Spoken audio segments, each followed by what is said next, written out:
Bosanquet's big idea was that to tackle poverty, you need to do more than just dole out money. You have to intervene early with chaotic families. That view is still pretty popular. We need to tackle the root causes of poverty.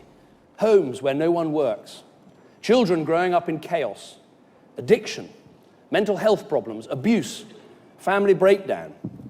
We will never deal with poverty unless we get to grips with these issues. What sympathy does the man who spent 6 years in charge of benefits have for Bosanquet's approach?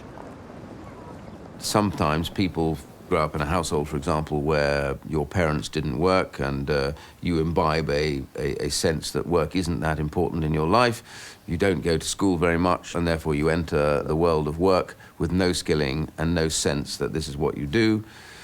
That, in a sense, you need to put right. So you have to do things. So like her, you that. would intervene at that point.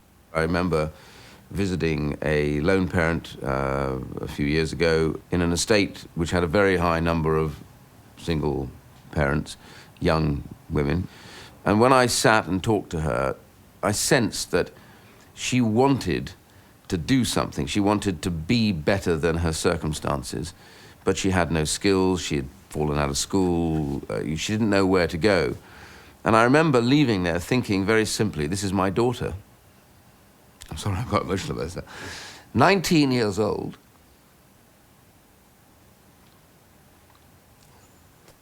My aspiration for my daughter was boundless. And here I'm sitting with a 19-year-old girl who had written off her life and had no aspiration and no self-worth.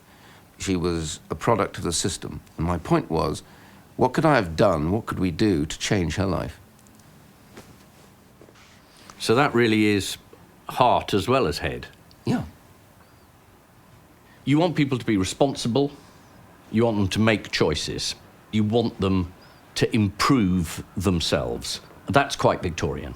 You want people to make every step of the way as much as they can to be able to then be masters of their own fate, not leaving me as master of their destiny. Yeah, Helen Bosanquet would love this. Exactly.